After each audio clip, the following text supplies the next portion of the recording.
Welcome back to the OHIO podcast. I'm your host, Buckeye Boggs, a.k.a. the Pod Father. And you are you. And we're thankful you all decided to join us this evening. Do us a big favor right now, if you don't mind, and smash that like button.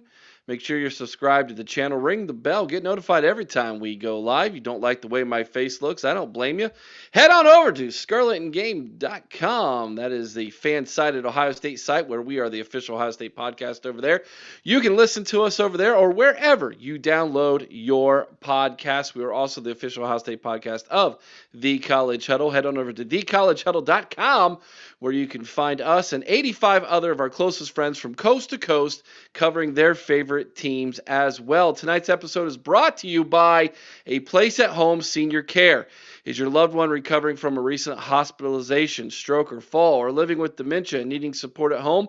A Place at Home Dublin provides home care supportive services like bathing, dressing, mobility assistance, and medication reminders, all in the comfort at home.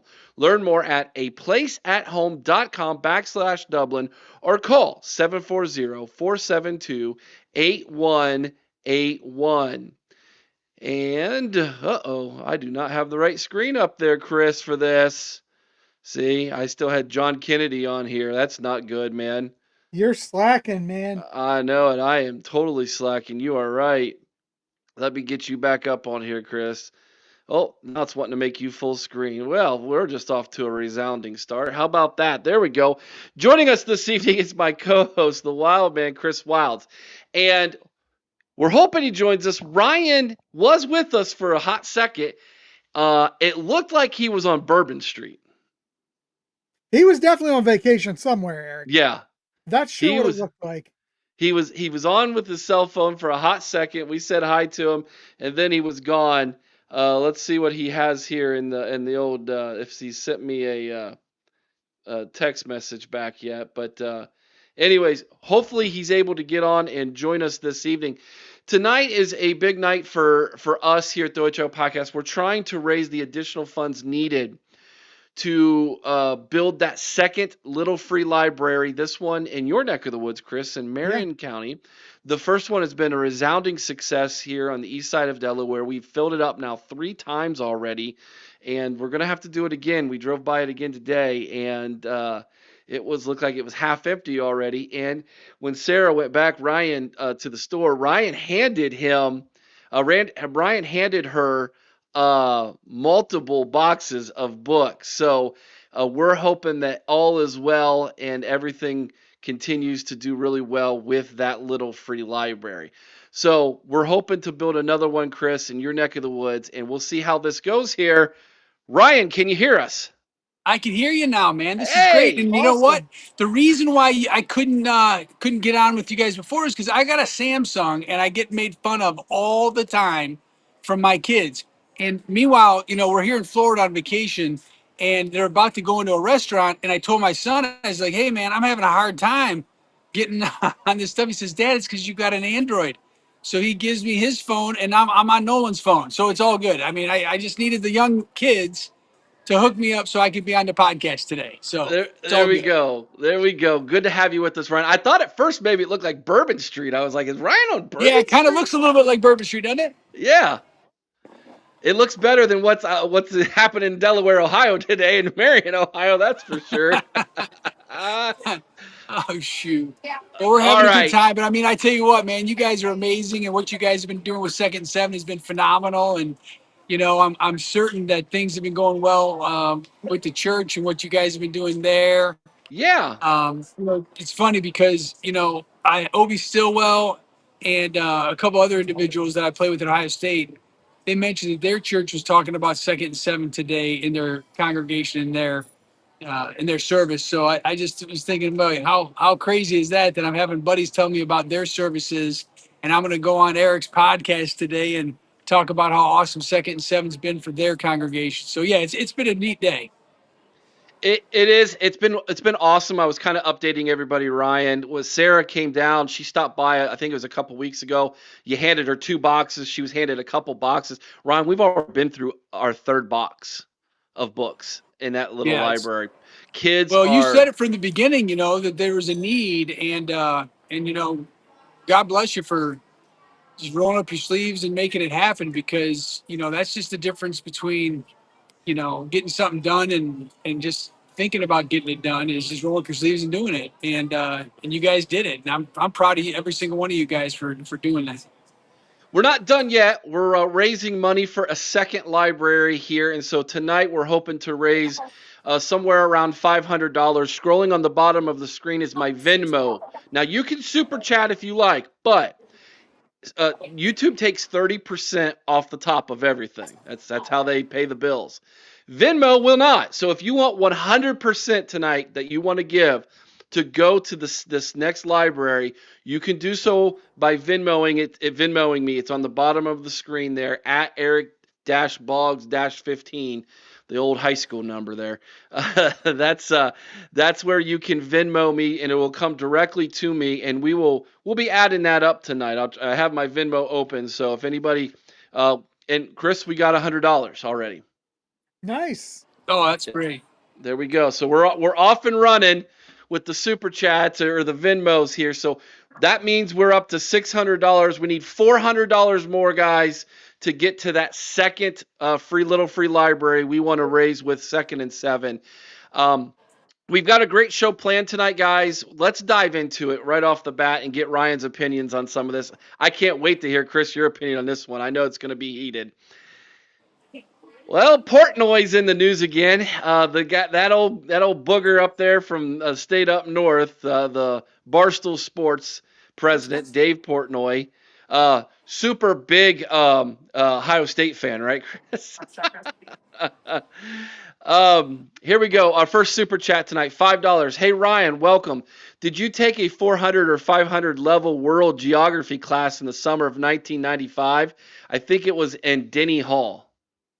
Absolutely, I did, and I remember to this day. That's why I remember all of the capitals throughout the country. My kids are now in school, and they'll say things like, what's the capital of Norway? And of course, I'll know Oslo, and they'll be like, "Why? How do you know that?" Well, it's because my man just told you I had that world geography class. That's right. I did really well in that class. You must have been in there with me. Dave Portnoy, the president of Barstool Sports, is going to be the new, I guess you could say, entertainment for Big Noon Kickoff. Now, Ryan, I'm sure you know and have heard, and all of us Ohio State fans talk about how Ohio State has been carrying the water for Big Noon Kickoff for the last few years. And it seems like, boy, they're stirring the pot here a little bit with Dave Portnoy coming on. He's obviously the answer to ESPN's Game Day, where they've got what's his name there from Pat McAfee. Thank you. It's the Pat McAfee answer for Fox there. Your thoughts on Dave Portnoy? A lot of Ohio State fans are not happy about this.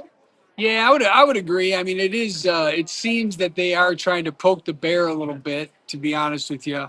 And I think that that's just where we're at in broadcast journalism, is trying to get some type of reaction, regardless of what takes place on the field or even off the field, for that matter. I mean, it's just trying to draw some excitement from fans or upsetness from fans to flip on the channel. The guys are entertaining. I mean, there's a lot of people that don't like Pat McAfee either, and the dude's entertaining, and he seems to turn on a lot of TVs. I mean, and this has been going on for years, though, guys. I mean, whether it's the latest guys that are more YouTube sensations with their podcasts, or years ago, guys just saying random, outlandish things. I can remember when I was in school, there was some guys that were talking about the quarterback for Notre Dame winning 3 Heisman trophies and just spouting off a bunch of nonsense. And those guys were like the most popular broadcasters because they just said a lot of just crazy things. And this isn't old news. It's just a newer person doing the same thing that we've seen now for the last 50 years. Just create a lot of drama, get people all bent out of shape about it, and then just count your cash when people are watching the TV commercials. Yeah, exactly. Chris, here we go. He's been wound up for this one. Oh, I can tell he's wound up. Chris, take it away, man. I was a little more tame. I'm going to let you go at it. Well, let me tell you, Fox just absolutely threw a Molotov cocktail right on its own credibility by giving that loudmouth, arrogant Michigan meathead Dave Portnoy a regular seat on Big Noon Kickoff. This is a guy who's nothing more than a frat boy shtick with hot takes that have zero depth and a middle school understanding of college football. This isn't about analysis. Portnoy doesn't belong at the same desk as real analysts like Urban Meyer or Brady Quinn, men who have actually been in the trenches, who understand the game. This guy just sits behind a phone or a computer and tweets while scarfing down pizza. The guy's whole persona is a Michigan fan who confuses obnoxiousness and thinks yelling over everybody is some kind of I don't know, journalism.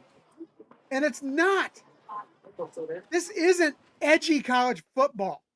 This isn't edgy coverage. Pat McAfee has an understanding of the game. This isn't edgy coverage.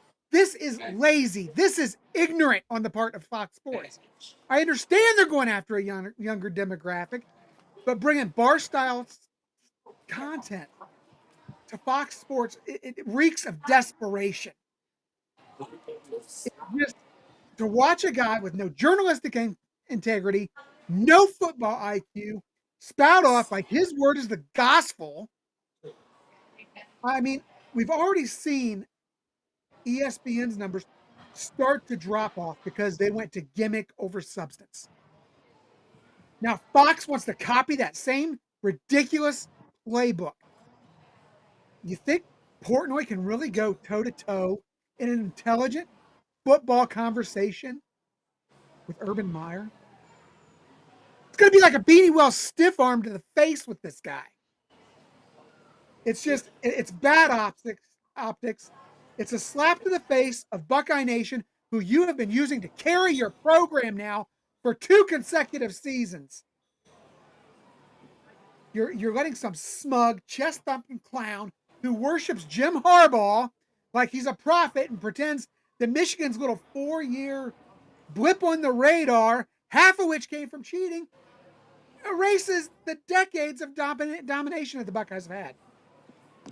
Portnoy doesn't speak for the Big Ten. He doesn't speak for Buckeye fans. He doesn't speak for Spartan fans. He doesn't speak for Badger fans. He is simply a Michigan fan. He is Howard Stern with Desmond Howard's mentality. That's all the guy is. He's a joke, and Fox is doing nothing but exploding their own brand by bringing him on. $5 super chat from Ryan Day's Championship Beard. Build the library. Go Bucks. Thank you, RDCB. Appreciate that, my man. So we're up to $110 tonight so far. Saved up, donated tonight for that second library. Thank you so much, everybody. Keep them coming this evening. Chris, someone said, why don't you tell us how you really feel? Dave Portnoy, to me, he's good at what he does. He's a gimmick. He's a loud voice, right? And it's going to rally. It's going to stir up the Ohio State fans week one. You know he's going to pick Texas to win that game. You know he's going to be there in his crown. He's going to be making fun of all the Ohio State fans. You can be sure Urban Meyer will be ready. Urban Meyer will have something to say, probably something about 7-0, things of that nature. So I'm not too worried about it. The question is, at some point, Ryan, do you think Ohio State will at some point say to Fox, guys, we've played, you need to let us have some night games here against some good teams. Every big game Ohio State has when it's at home seems to be a noon kick on Fox, and it's because that's Fox's way of getting the money pulled in here. So at some point you got to feel like Ross Bjork's going to say, to the Big Ten, guys, it's someone else's turn here. Let us have a night game. Yeah, that's a great point. And I'd love to get Ross Bjork's opinion and kind of his thoughts on that situation. I don't know, to be honest with you, how close they are to being able to have that kind of leverage. I think Ohio State has the kind of leverage that they can start to have those conversations, but clearly there's a reason one way or another for all parties involved to have these bigger games at noon. A night game obviously would be a little bit better for maybe fans and atmosphere and enthusiasm. I mean, players, noon, 8 p.m., 4 p.m., 3, it doesn't really matter. So, like, I think we're starting to split hairs a little bit from a time of day that we're talking. I mean, shoot, Ohio State, Michigan for years and years and years was a noon kickoff, right? And so it suddenly, or if we change it to 8 p.m., does that make it a bigger game? I don't know. I mean, it definitely gives you more time for people to get excited prior, pregame. Weather obviously is always an issue. Years ago, they had those big games at noon because you didn't have lights. And then once the stadium started having lights, then it was like, and I think we start thinking about it from Ohio State perspective. We start looking around the country like, oh man, these guys are so cool playing these night games. I mean, I don't know. I just think, whether we play them at noon, play them at 9, it doesn't matter, man. I'm just pumped we're playing big time opponents. Like, that's the key to me is like, we want to play the best of the best every single game that we play in Ohio Stadium. And I think that's where we're getting. And then we can start fudging with like what time we're playing them. But like, man, you know how long it took Texas to get I mean, I know we played them not too long ago in the shoe, but man, when I was in school, Texas wouldn't come up to play Ohio State. Like, it was hard to get those kinds of games. We played Notre Dame. It was the first time since like 1936. Like, that's like 50 some years, 60 years between games like that. So like, I'm just pumped that we're starting to see these games year in and year out. The schedule will look amazing here in the next 5 years. Um, Obviously, we can nitpick at what time of day, and I agree with you guys. It's got to do something with Fox. But hey, look, I'd rather have a noon game against Texas than an 8 p.m. game against, Bowling Green. Well, we're gonna get that too, unfortunately, in this. I think it's Ohio, OU, And right? by the way, there's nothing wrong with Bowling Green because I played them when I was in school. Eddie's the coach. I love Bowling Green, but just from a fan's perspective, I think they'd rather have Georgia come into the shoe at noon than have maybe a MAC school at 8 p.m. That's just Sure. all I'm saying. Now, as a player, Ryan, I've heard a lot of players say they would rather play at noon anyways. They would rather It's play. easier. It's easier on the players. Your schedule's a lot better. Like, look, there's nothing worse than waking up in the morning and then you got to stress out about playing that game at 8 p.m. All you're thinking about all day long, your emotions are running high. You're trying to keep an even keel. I mean, look, especially a defensive player, you're trying to get to that fever pitch, and now I got to slow play, getting my mind right, and getting it ready for 8 p.m. I mean, I woke up on level 10, right, and now I got to like calm down and get back to 10 by 8 p.m. That's a lot harder, in my opinion, than getting ready to, you know, jump off the top of the stadium at noon. I just think it's a lot easier to play football earlier in the day than waiting around. And most of my buddies would agree. Now, if you're playing every single game at 8 p.m., then you start to get that continuity and consistency of your schedule. But, as it is, I mean, these guys are going through camp. I mean, they're not practicing at 8 p.m. Practice at 8 p.m. And they're going to show have a game at 8 p.m. And so I don't think it's as advantageous from a playing standpoint as maybe just from a fan perspective. Look, it's more exciting. You have a chance to party a little bit more before a little tailgating. It's dark. You can have light shows, fireworks, all that fun stuff. So yeah, entertainment wise, it's definitely better at night. If you're trying to, think of the athletes involved, they probably would want to control every little thing up until game time. And a lot of times that's a new kick is better, third kick's better. And Ryan, your audio's breaking up really bad, man. So you might need to hop out and hop back in. Did we lose him? Nope. I think his internet went dark. No, he's still there. But his internet signal's pretty weak, it looks like. Yeah. You might, Ryan, if you can hear me, you might want to hop out and then hop back in. Sometimes that clears it up when you have a bad connection. Chris, I'm going to get your opinion here while Ryan works on that. What do you think, man, when it comes to the night games, the noon games, and what Fox has done here? And is there any I guess, correlation, if you will, between Dave Portnoy here and what that's going to mean for us. Well, I don't think Dave Portnoy means anything except that we're a little more cantankerous as a fan base when we get to that stadium. Overall, I think what Ryan was trying to explain is, from a player standpoint, they don't care because they're just going to go out there and take. Well, they want to get out there and take somebody's head off. They're ready to go. But Portnoy's, I think, we talk about how the fans can be a little flat at those noon games, Eric. Yeah. I don't know what Portnoy might not backfire on him. He might get these fans just pissed off and ready to go. But, to me, it just, I don't like it. I think it was a slap in the face to Ohio State, who's been carrying your program for, the last couple, your big noon kickoff for the last couple of years. It was a slap in the face. You're not controversial. You're just being foolish is what this is. This guy is, for Fox to give a live mic to just a controversy time bomb wrapped up in a Michigan hoodie. That's all this guy is just ridiculous. It's insane. Yeah. It's total stupidity. But, I think there's two approaches Ohio State fans can take to that. One, if you don't like it, don't watch Fox programming. Turn on the football game. If that's the only channel it's on, turn on the football game, turn down the volume, tune in our game watch parties. Yeah. The other option is, don't watch any other Fox programming at all. You can either take that boycott approach, or you can say, you know what? I'm going to take this idiot's point of view. I'm going to let it fuel my fire, and I'm just going to be that much more angrier, get that much more hyped up when I'm at the shoe. Yeah. So I think it comes down to what they want to do with it. Ryan's working on his audio. He's jumped in and out a couple times. He's trying to find a good place where he's got a better connection, everybody. So we'll give him a few minutes to work on that. He's down in Florida, obviously on vacation. And even though he's on vacation, Chris, he's still joining us this evening. We're too honored for that. There he is. Welcome back, Ryan.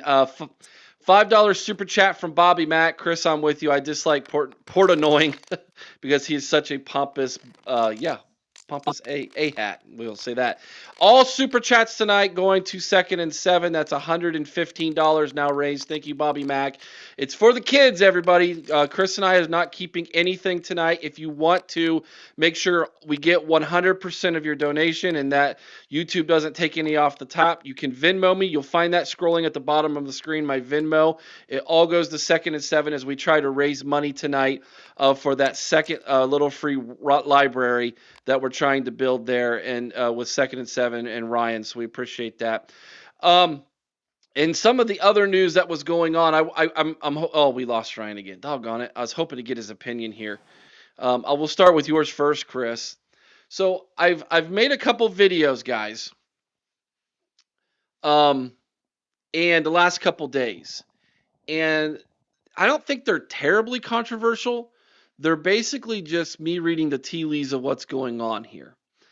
And I was really hoping to get Ryan's opinion. We'll give him a couple minutes to try to get back in because Ryan's nephew, so I think it's his sister's child, just graduated from Upper Arlington this past year.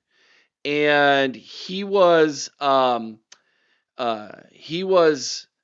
being recruited by several schools. He ended up going to Michigan State, if I recall correctly, which was one of the schools Ryan was recruited by when he was in high school.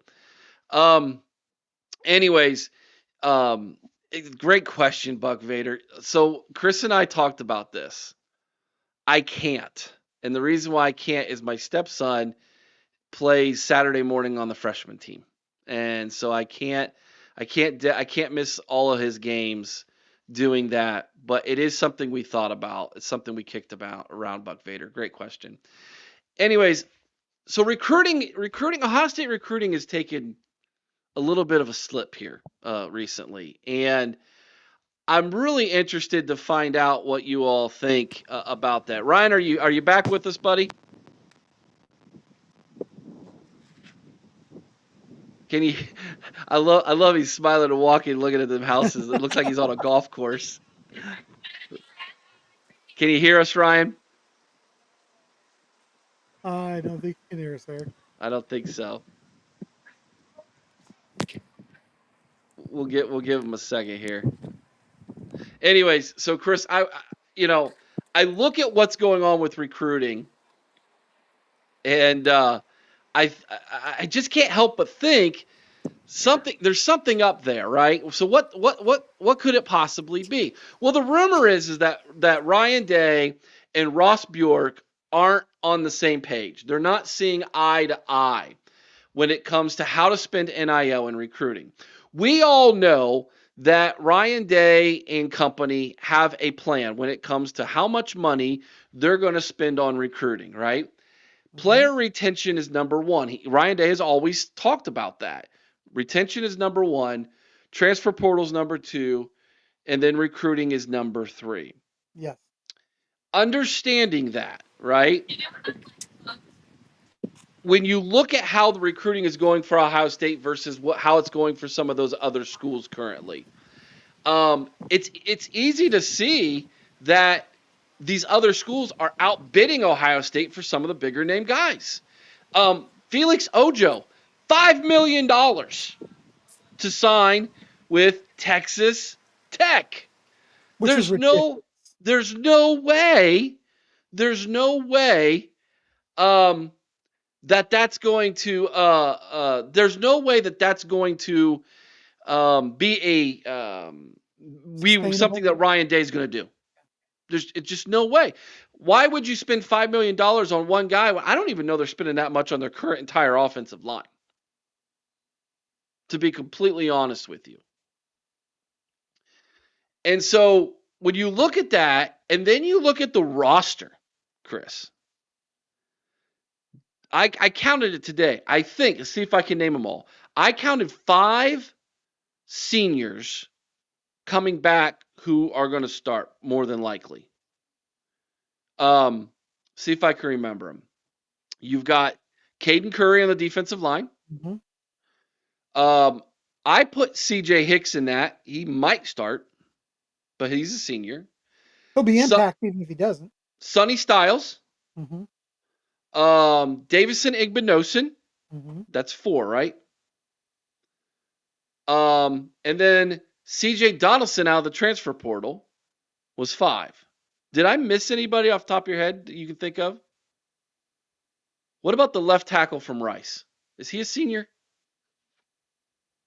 I thought he had 2 years of eligibility. I thought he had 2. I think he does. Let me know in the chat. Chat, let me know if the transfer from. I mean, it's easy enough to pull up and find out, but if from Rice, how many years of eligibility he has left. Bobby Mack said, I'm going to do the donation directly to them so the bank will double it for them. Go ahead, man. I'm not telling you how to do that. I just know that donation I don't think gets counted towards the little library that we're trying to build, Bobby Mack, just so you're aware. I think that's just directly to their donation fund that they have. So I'd have to double check with Ryan on that. But anyways, I appreciate the donation either way. Ethan Onionwa is a senior transfer. Okay, 6. There's 6. But 2 of those 6 from the transfer portal, right? Correct. So again, that's part of what I was saying. Player retention, transfer portal 2, and then recruiting 3. So when you look at that and you take that into account, Chris, and then you look at where most of the talent lies. There are juniors and they are sophomores. They're second and third year guys. Look at what we did in 2024. All those juniors who would have went to the NFL all came back. You did miss one, by the way, Eric. What? You did miss one. Lorenzo Styles Sr. I don't know that he's going to play. I don't know he's going to start. Fair enough. So that's one of the reasons why I didn't count him. I just don't know that he's going to start. Maybe he will. Thank you, Bobby Mack. I see that. Appreciate that. Um. Anyways, that's getting back to what I was saying. So when you look at that, Chris, Mm-hmm. and you take that into account, well, we're not spending a lot of money right now on these recruits and all this money, and we're start losing out on recruits. And is it possible? I'm just asking if this is possible. If conversations have been had between Ryan Day and the coaching staff, and and all these guys behind the scenes who are working with the NIL, and they say we have the possibility in 2026 to have a roster that looks a lot like it did in 2024. And we know that. Mm-hmm. Yeah, I mean that's Just absolutely saying. possible. I'm It just should. saying. But here's the thing. I think a lot is being made of this disagreement, if you will, between Day and Bjork, and I don't know how It's much of it is just a actually rumor. there. I think it is just that. I think it's just a rumor. You look at this, and I think that what Ohio State is doing is, well, it's twofold. One, I think Ohio State is preparing for August 1st. I think they're trying to do things the right way. I don't think they're trying to front load contracts like the team up north. I don't think they're offering monopoly money like the people at Texas A&M. I think they're trying to do everything the right way. And the other thing is, and I still believe this 100%, I believe that Ryan Day is still placing culture over the bag. He is still working on getting the right people for his system. And he doesn't want to deal with people who are the kids who are just out there for this bag culture. These kids who are going to end up transferring more than Tate Martell. These kids who are, out there that walk on campus and the first thing they want to talk about is how much money you're going to give them through NIL. You know what? Guys, after August 1st, we don't really determine how much you're going to get through NIL. It has to be approved. So what's going to happen to all these guys who have been getting promised things, Eric? All these guys at Texas A&M, all these guys at Michigan, all these guys at Texas and Florida. When what's going to happen when the NIL czar comes in and says, you know what? No, no, these deals aren't valid. No, that's too much money. No, you cannot give this kid that. Um, I think Ohio State's going to be in a much better position when that happens because they aren't lying to the kids. They aren't giving the kids false hope. They aren't giving the kids monopoly money. They aren't front loading contracts, which is not a sustainable way to do business. They are doing what they've done since NIL started. They are giving money to the guys who have earned it. They aren't going out there and throwing $10 million at a quarterback who's never thrown a pass. They aren't giving $5 million to a tackle who's never played a snap at the collegiate level. That's just foolish. And I really wish Ryan was on here right now because Yeah, I I know just got a Ryan text firmly from him. believes, yeah, He's Ryan he, firmly believes yeah. the same thing. Yeah, I just got a text from him. He said, "Hey guys, sorry it's not working.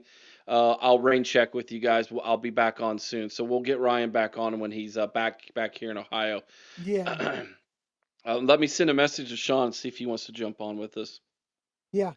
But well, Sean was in the chat, wasn't he? Yeah, he was. But yeah, to me, guys, this is absolute insanity. You are going to have so many kids. I'm going to call it right now, Eric. You are going to see more freshmen in the portal this season than ever before. Because these universities, when the August 1st deadline hits, the universities are not going to be able to honor these NIL agreements. The only way they're going to be able to honor them is if we go back to the old brown bag. And I have a feeling that that's what we're setting ourselves up for. It, it very well could be, man. And I don't know, dude. It's interesting to me to think about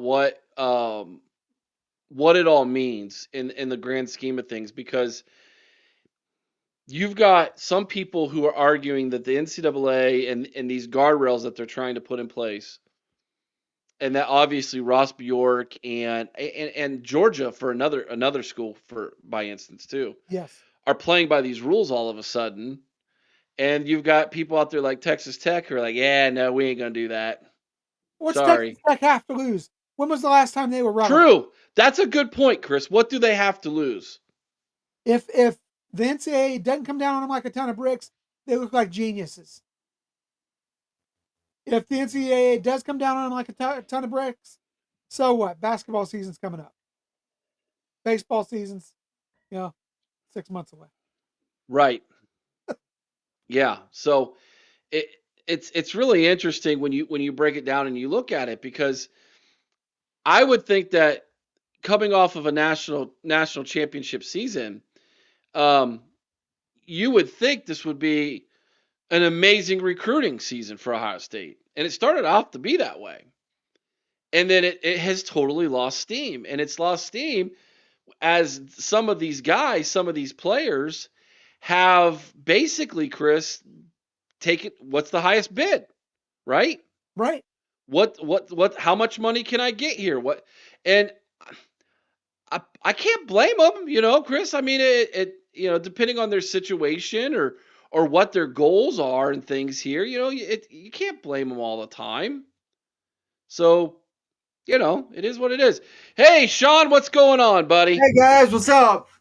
Well, Ryan was unable to get it to work while he was down there in Florida, and so you're gonna have to be Ryan Miller tonight for us for the rest of this show. You think you can handle that? Wow, that'd be an honor to follow such a great linebacker and great Buckeye. So it's a privilege to sit in his seat for a little bit. Ryan Day Championship Beard. It's all about what these kids can get for money. You would think it would be about development and being in a winning culture. I mean, Felix just committed to Texas Tech. Texas Tech doesn't win. Texas Tech is the preseason favorite to win the Big 12 this year. Felix is not the only guy that Texas Tech has paid. They bought a ton. Texas Tech got the number one transfer portal class in college football. They are all in on buying a championship in the Big 12. I don't think it's going to be good enough to win a national championship. I don't even think they think that, but they're trying to win a Big 12 championship. And like you said, Chris, what do they have to lose? If they've got the money to spend for it, I guess go for it. Yeah. I mean, and I agree 100% with. I don't like what they're doing, but I understand what they're doing. They're taking their shot, Eric. Yeah. That's all this is. They're taking their shot. And again, if they get shot down, so what? It's exactly what Ryan Day's championship here was saying. Texas Tech doesn't win anyhow. There's nothing they're going to lose here. They are testing the system, just throwing it up against the wall to see what sticks. Yeah. This is where the NCAA has to come out and be strong right out of the gate.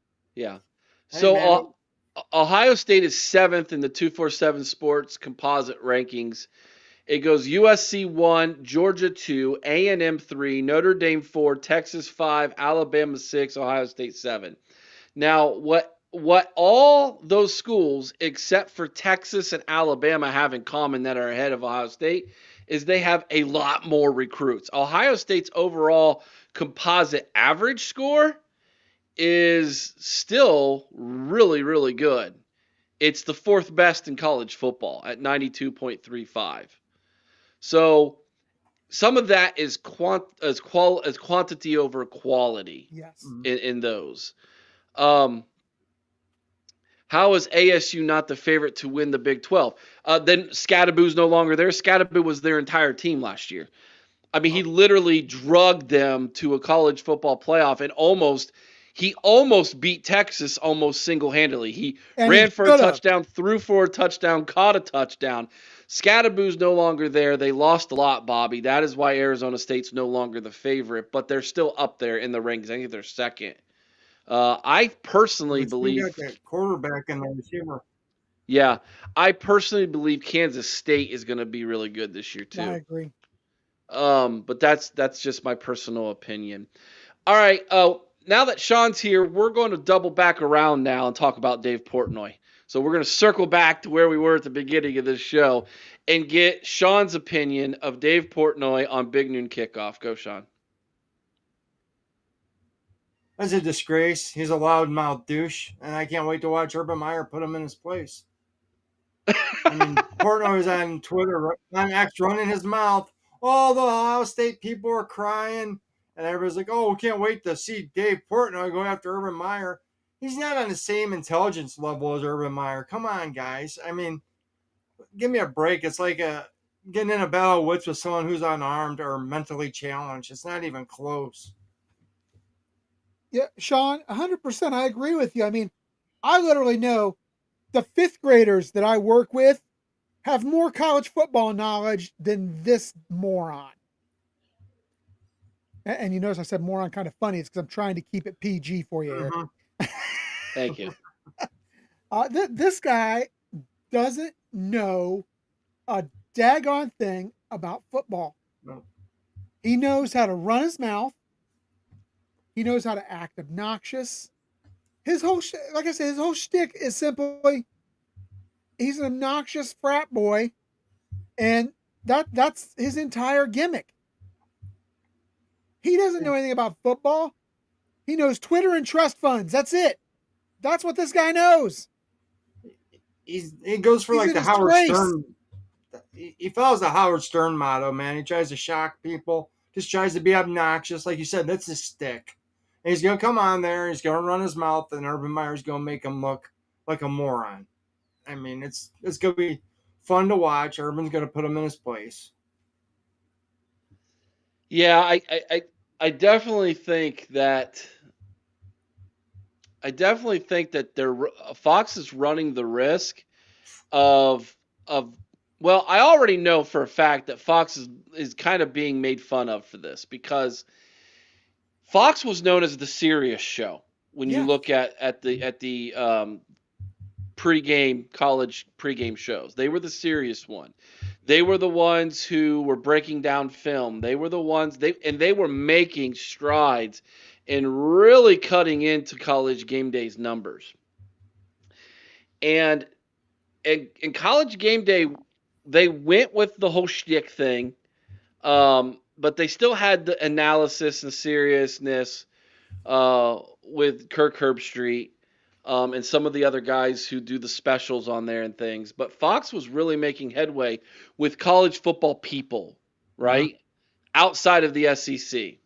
College football minds, college football people were enjoying Fox. I think they are running the risk of alienating those fans. I think their numbers might suffer. Yeah, and just to throw this out, like I said earlier when I was going on my little rant, the difference is ESPN, even though they had that personality in Pat McAfee, McAfee still played the game and knew the game. Yes. Portnoy has zero knowledge in the game. Nothing. I mean, Pat McAfee. Pat McAfee. He like you said, Chris. He has credibility. He played at the highest level. He played in the pros. He played in the NFL. I mean, what has Dave Portnoy done? I mean, it's like you said earlier, Eric. It screams of desperation, and it's a joke. I mean, it makes Fox look like a joke right now that they would bring that guy on their show. I mean, give me a break. You could have got David Pollack. There's so many other great guys that they could have brought in to help boost that show, and they went, totally off the rails and off the reservations, and bring in the biggest douche canoe we could find. I tell you. Now, do you think though, and this may be part of it, the fact that he brings a fairly large yet ignorant built-in audience is part of the attraction? Sure, if they put him on at Big Noon instead of us all the time. I mean, go for it. Let's face it, Michigan's team's not going to get him any ratings, so they're going to need him to do it for him because, I mean, that team's not going to, I mean, Come on now. I mean, they do have an easy schedule. I'll give them that. But they're not going to, I mean, what tough games do they have besides Ohio State this year? And I still think they lose four, this year. Speaking of how many you think everybody's losing, Ryan Day's championship win, Beard, when are you guys doing your win-loss videos for the teams in the Big Ten? Well, if you watch every Big Ten preview, Chris and I do, at the end, we do our over-under prediction for every Big Ten team. But right before the season, Chris, do you think we should put one together for everybody, and then that's all that video is? Yeah, we can do that, absolutely.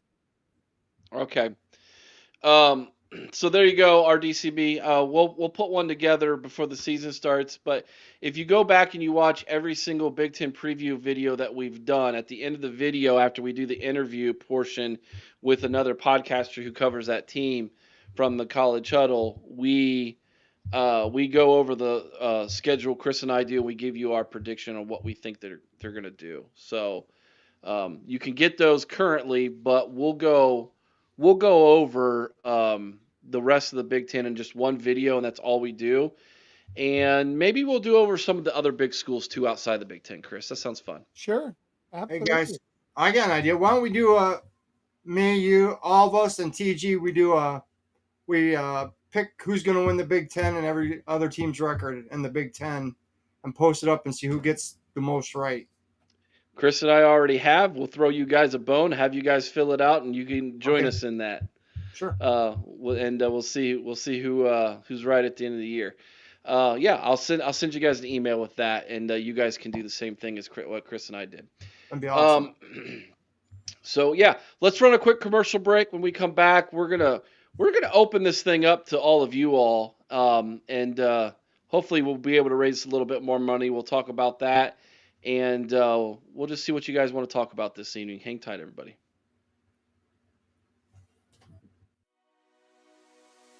The OHIO podcast is brought to you by Mastermind.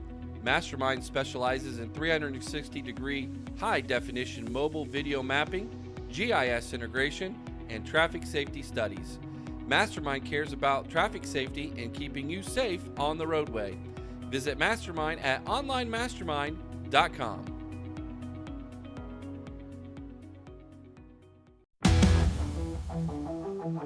Hey Buckeye Nation, the OHIO podcast is thrilled to partner with Export Mouthguards, the innovators redefining protection in contact sports. Introducing the Ninja Pro Mouthguard, the strongest and most advanced mouthguard on the market.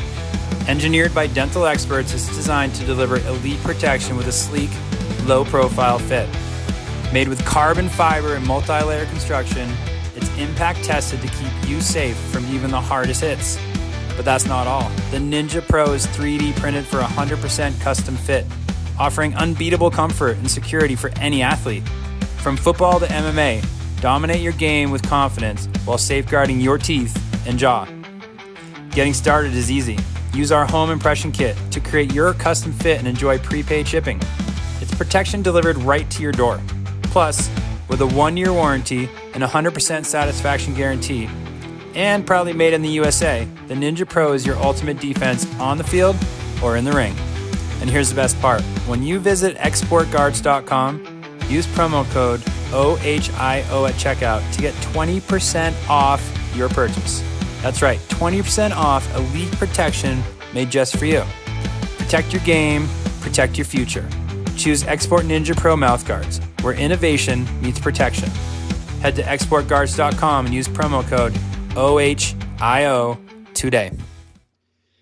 And we want to thank each and every single one of you for jumping in here tonight. I want to thank Ryan for being a part of the show tonight early on, and unfortunately he had some cell phone problems, and so he had to bail tonight. And he will join us again, hopefully here either before or right when the season gets started. He'll jump on with us, guys. So far tonight we've raised $115 towards 2nd and 7 and the Little Free Libraries we're trying to raise, which brings our total to $615, which means we need $385 more, guys, and we will be able to put that second library in Marion County there. We got one in Delaware. We want to put a second one in Marion County. Just $385 more raised. You'll see at the bottom of the screen. If you don't want to super chat it, you can Venmo me directly. Super chatting. If you super chat at YouTube, takes 30% off the top. If you Venmo me, 100% will go directly towards 2nd and 7 and building that library. So if you would like to donate tonight, we would truly appreciate that. One person has given us a $100 donation already. So we're appreciative of that. And again, that brings our total to $615 towards building that library. We want to thank Coconut, Ryan Day's Championship Beard, and Bobby Mack for their super chats tonight, which has gone to that. And good to see all of you with us tonight. Thank you to Sean for jumping in since Ryan was having trouble. Sean was hanging out in the chat and sent him a text. He said, "I'm in. Let's do this." And so we've talked so far about Dave Portnoy and big noon kickoff and noon games versus 8 o'clock kick games. We've talked a little bit about recruiting and what we've seen there going on in recruiting. I want to open up to the chat. We haven't done this in a long time, Chris. Yeah, chat. We got so much content, we don't have a chance. I know. This off season has just been filled to where every now and then we used to do this a lot when we first got started on Sunday nights. Sunday night show. Every Sunday night show, the second part of the show, we would open it up to the chat for questions. And sometimes we would get questions from Facebook or things, and we would answer those. So tonight, chat, we want to hear from you. You have a question, you have a topic you would like for us to discuss.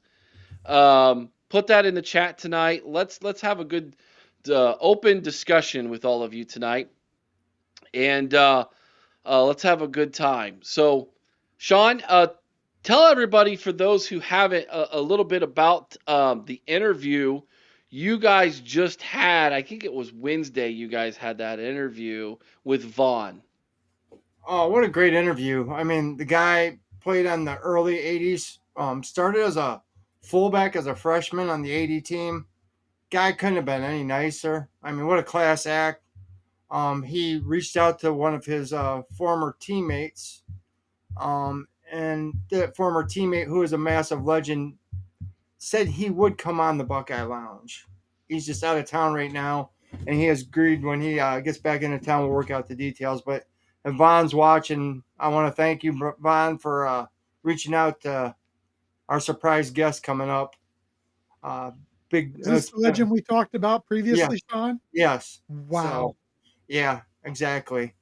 So I told him a little bit about Vader and how much Vader does for our channel, for me and TG, and this is Vader's favorite football player. And I told him about how, what he does and how he's put videos out and, his situation. And I told him that this guy was his hero. So he said he reached out to him, and the guy is more than happy to come on. So we are excited, and it's going to be an awesome show when the guy comes on. But we have some other stuff in the works, guys, and we are very excited about it. We got a pre-record this week we're going to do with the Michigan State guy, Intrinsic, who's on X, who's good friends with Sparrow and breaks a lot of stuff. So we're going to do a pre-record with him.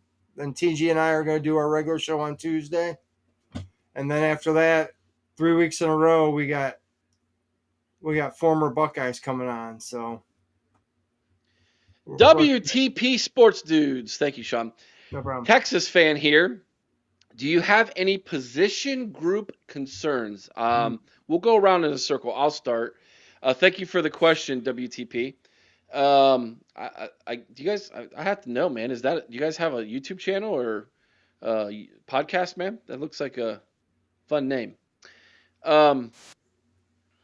Defensive line for me is a concern.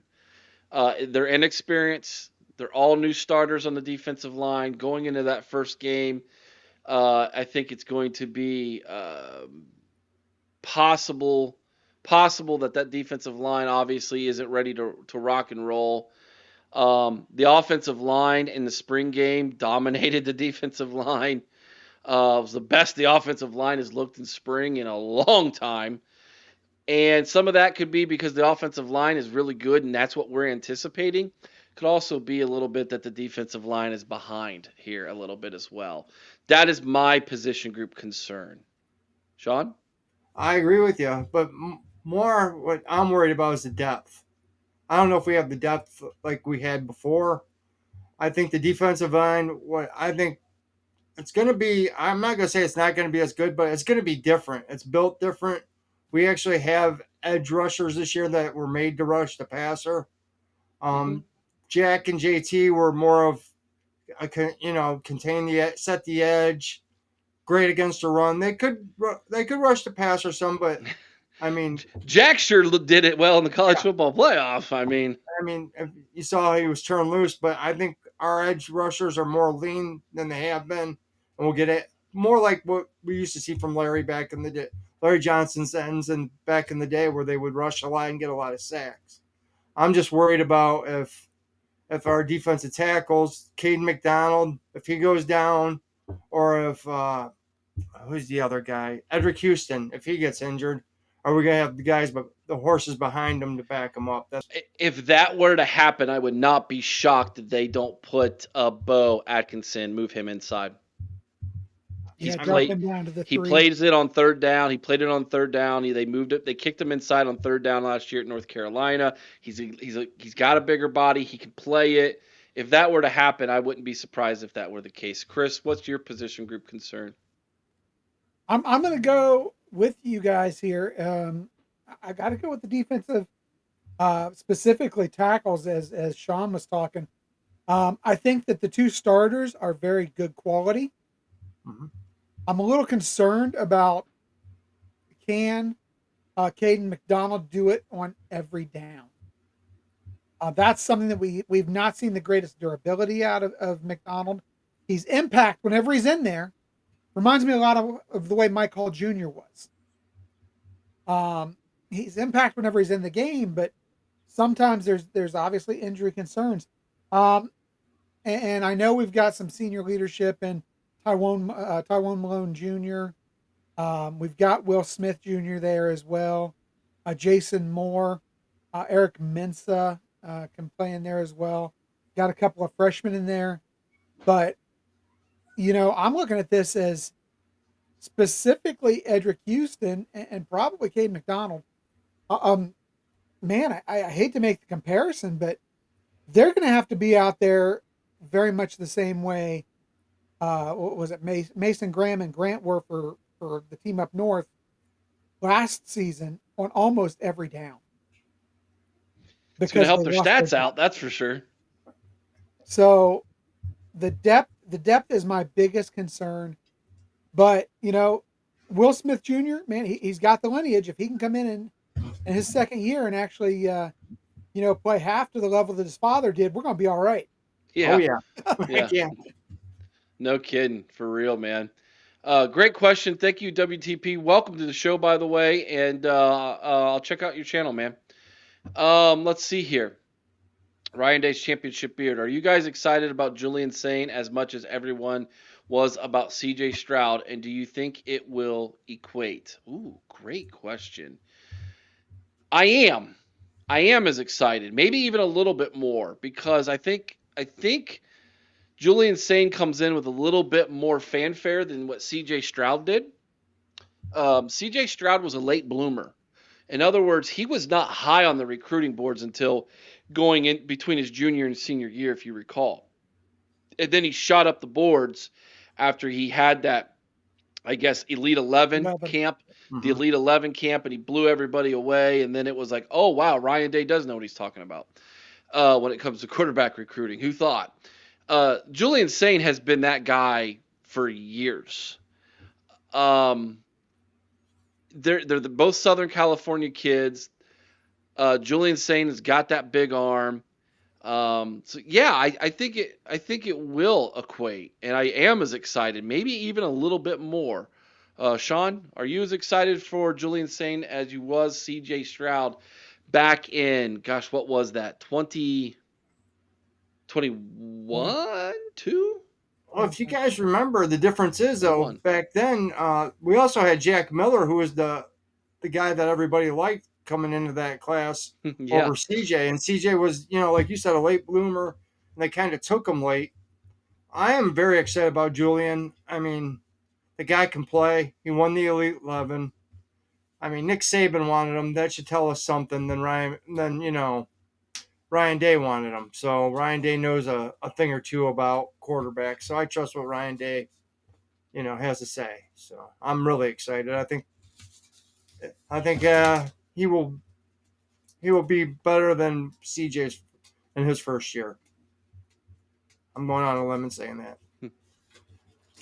Yeah, I got to agree with you, Sean. I think that the kid has all the tools in the world. He's got the best mentor in the world in Ryan Day when you're a quarterback. And the other thing is, I find it hard to believe that a kid with that kind of talent is not going to put up huge numbers and be successful given the talent he is surrounded with. You have got the best player in all of college football just waiting for you to throw him the ball. You've got a burner in Tate who can take the top off of defense.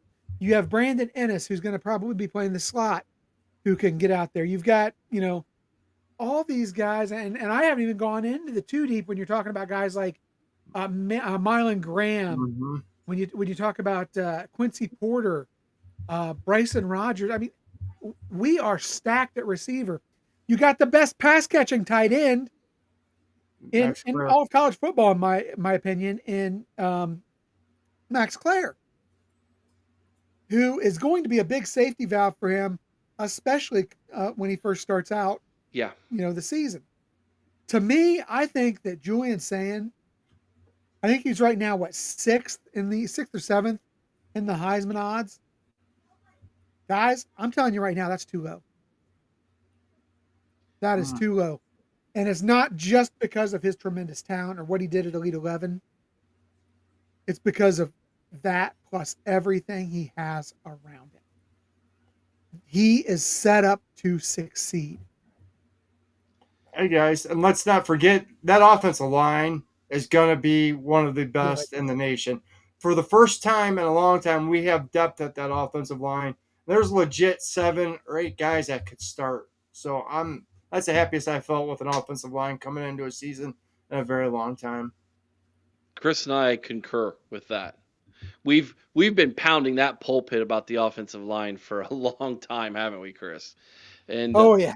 And this, we were like 2 ticks that just got done filling our belly, feasting after the spring game, coming out of the shoe when we watched how the offensive line performed, and that was awesome. Would you either one of you like to take a stab? I saw this the other day on the odds, the top odds to who would be the first touchdown catch that Julian Sane throws the football to. Not named Jeremiah Smith. Jeremiah Smith is obviously number 1. I'm going to go with Max Clare. Sean? I'm going to say Carnell Tate. It was actually Max Clare. And I think you hit the nail on the head with that, Chris. He's considered a safety valve. Plus, he had that great catch in the spring game over the middle for a touchdown. I think that kind of got some people excited. So, interesting little nugget there. All right, let's go to this next question I have started here from Buckeye Peg. Good to see you, my friend. What do you think our ceiling and floor will be this season? I think the floor is 8-4. That's the floor. I think you could lose games if this happens. It's a disaster of a season. You lose to Texas, Washington, or Illinois, one of those two. You lose to Penn State at home, and you lose in Ann Arbor. So I guess technically, I could even say 7-5 might be the floor. In all honesty, if all 5 of those things happen, you lose Texas, the opener, you lose on the road at Washington. By the way, Washington's got a 20-game home game winning streak going, guys. That's a tough place to play. Chris and I have already called it. Champaign, Illinois is the toughest road trip of the season. I agree. And you got Penn State, who's a lot of people thinking might be the number 1 ranked team in this country to start the year. And of course, we're 0 for our last 4 against the team up north. Now that could be argued that some of those might be vacated, but at least 2 of them might be vacated. But that's probably the floor, 7-5. Chris, you say no.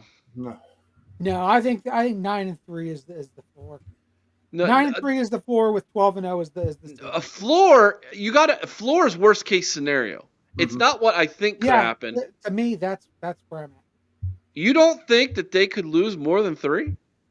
I don't think James Franklin can get out of his own way. Well, I agree, but let's be honest. We're not talking about. We're talking worst case scenario. Yeah. James Franklin beat Urban Meyer one time. Now it was fluky, but he did. Mm-hmm. Yeah. And what's he done since? Hung a bunch of L's on. Yeah, I have. He has not shown me anything that would make me believe that he could win this game. The other one is I am not sold on Washington like everybody else is. I do not believe in Washington. Yes, 20-game home winning streak is impressive, but outside of the occasional game against Oregon, who have they actually had come in there to beat?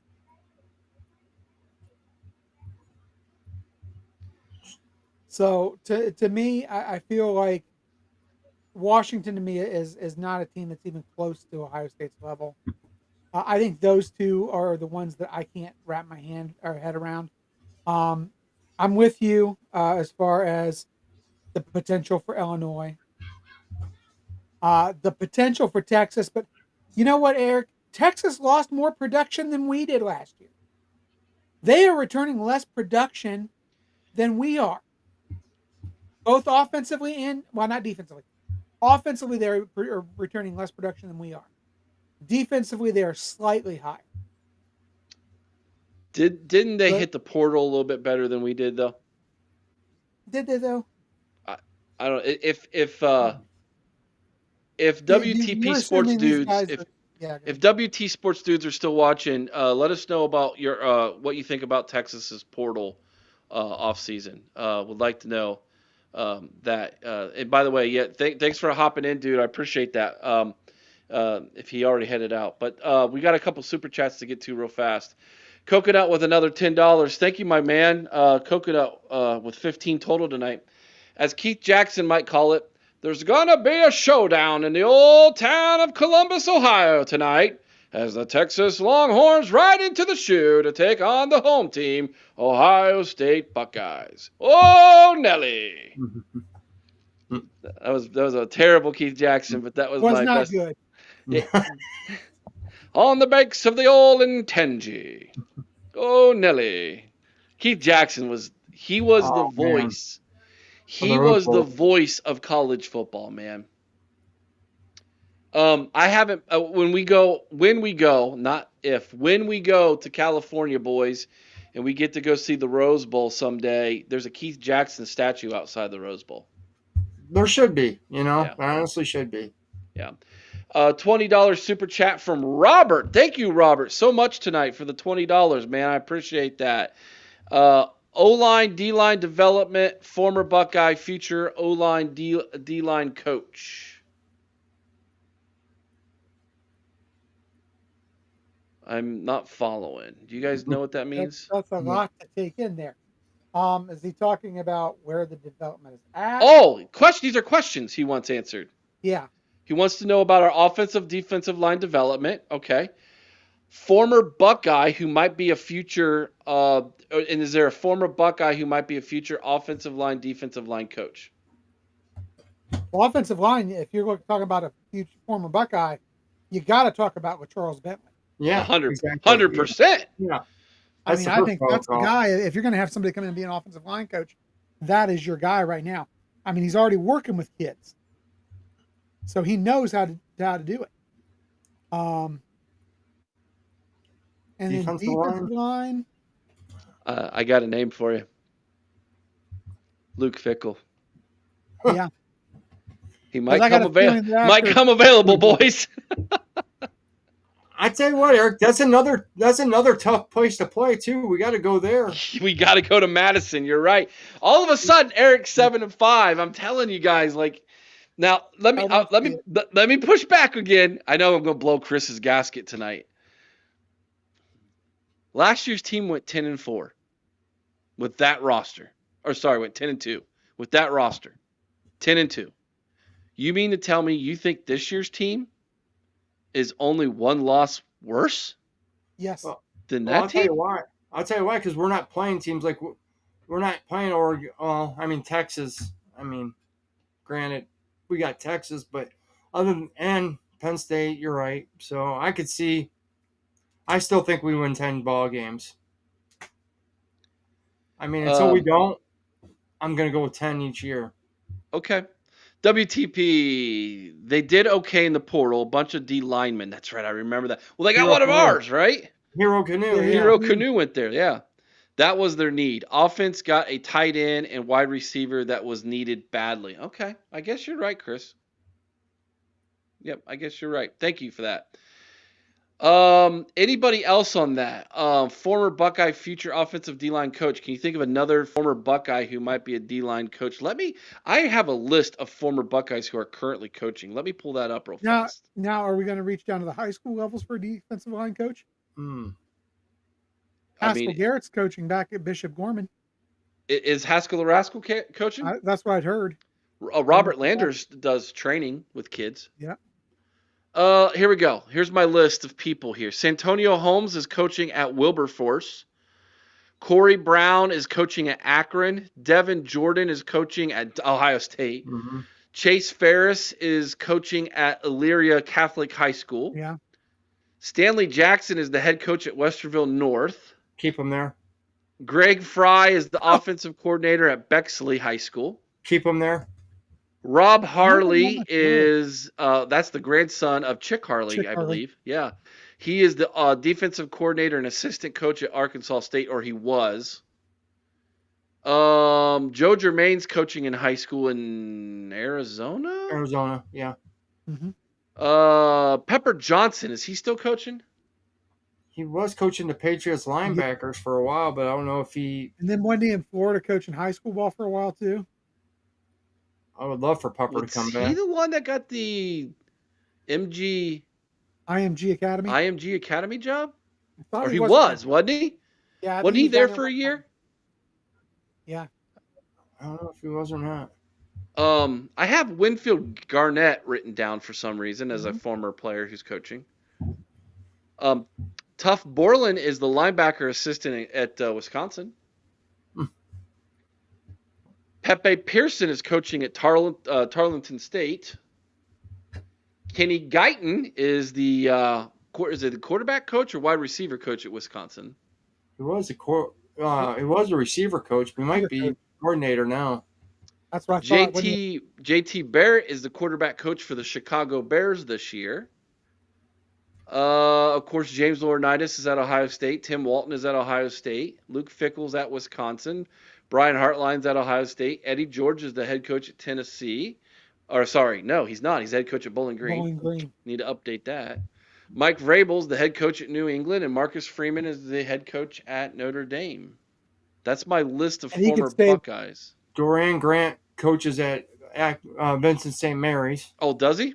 Yep. You had that one too, the list here. He's the head coach. That's his alma mater. St. Vincent St. Mary? Yeah. Where LeBron went to school. Yeah.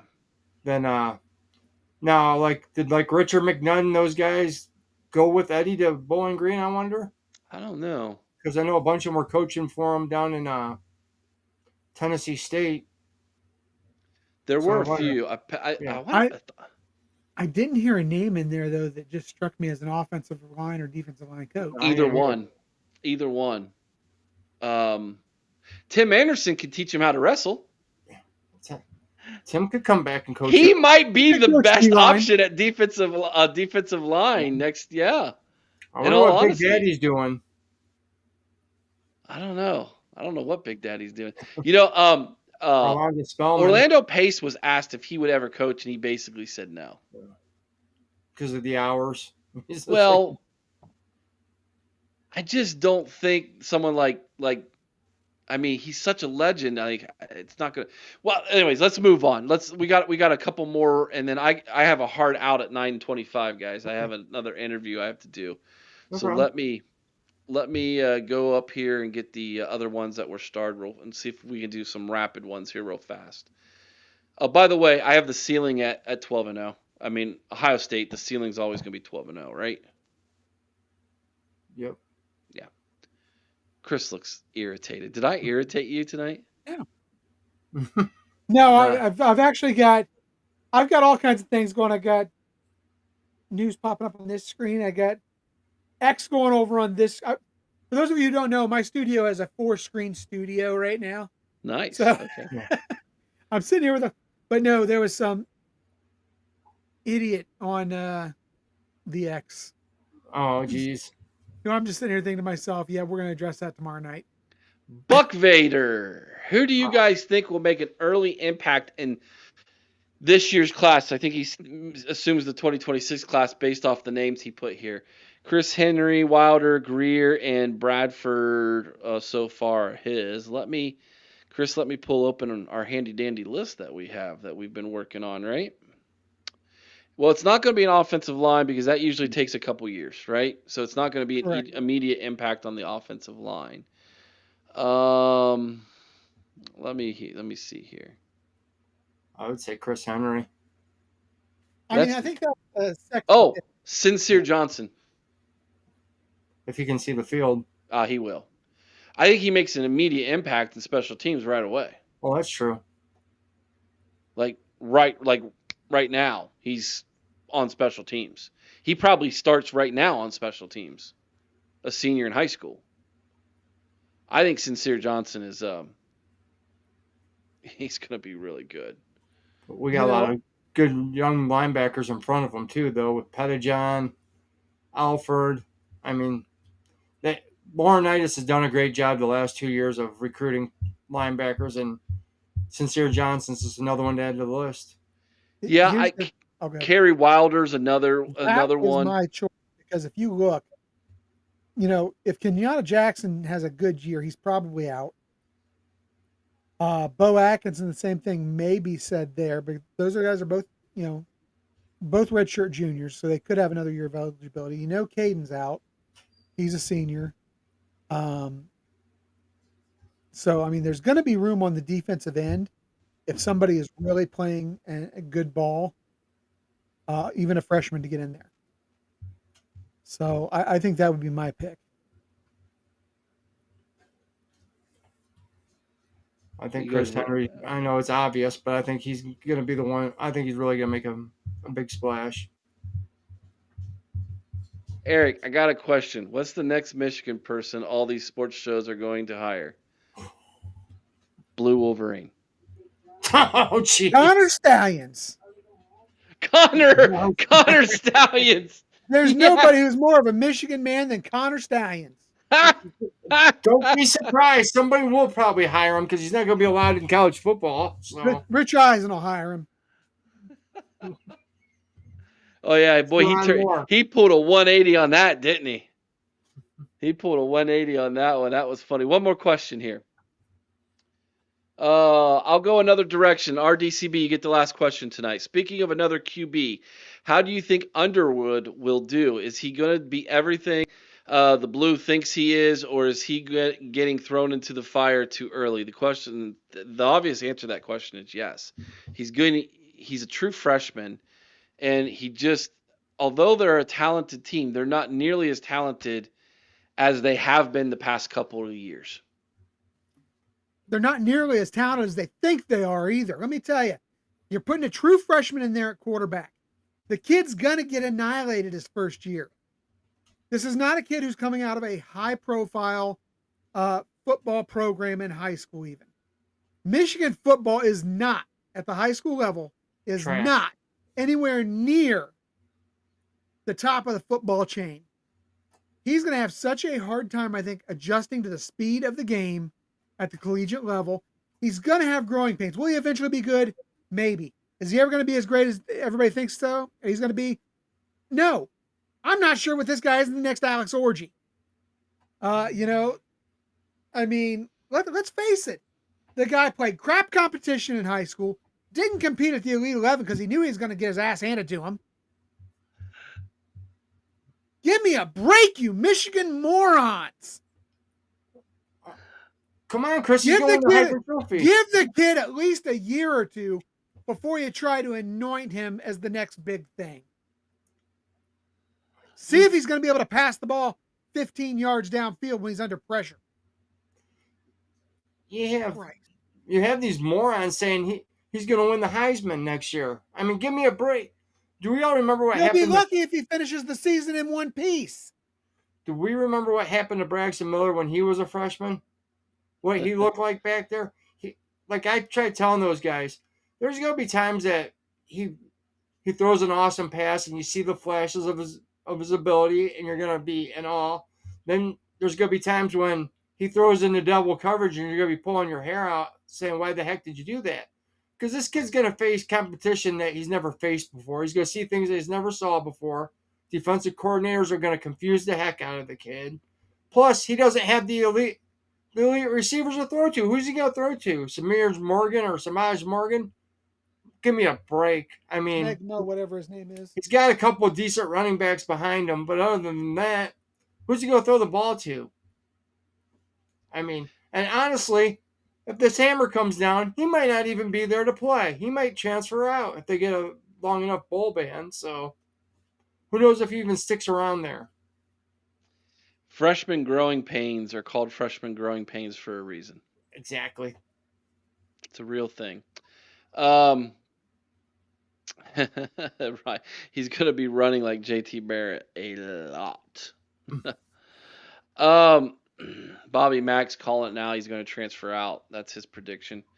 This was a lot of fun, guys. Thank you so much. We'll get Ryan rescheduled down the road here. We want to thank everybody again tonight for, let's see, 35, 45. So $145 tonight, Chris. So $145 in donations tonight. That brings our total to $645. We'll round. I'll throw in 5 tonight. We'll just call it $650. So we need 350 more. So we need 350 more and then we'll be able to head over to 2nd and 7 and give them a nice $1,000 check and get our second library built. This one in Chris's neck of the woods, everybody. So thank you, everybody, for a great show.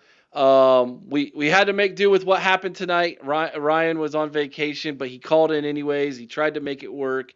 It worked for one good segment, and then the cell phone service dropped. And thanks to Sean for coming in.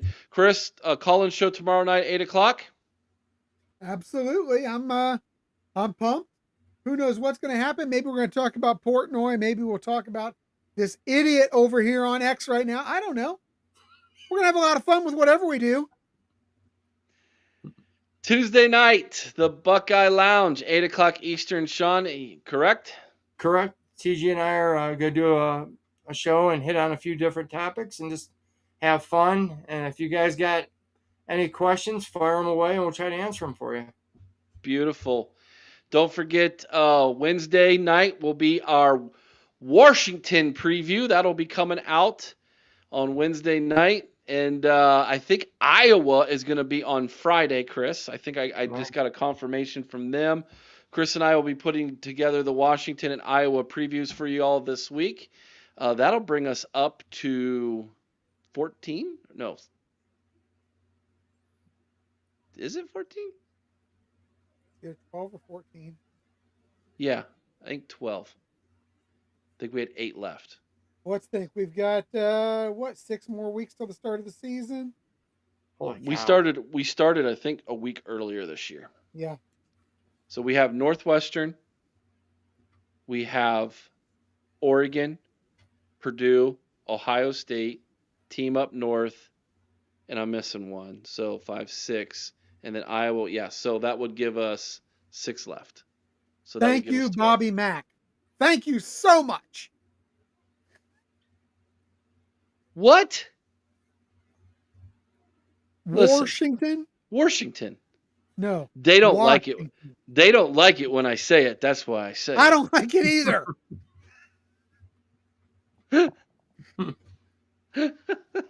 You probably throw your clothes in the washer too, don't you? Yeah, I do.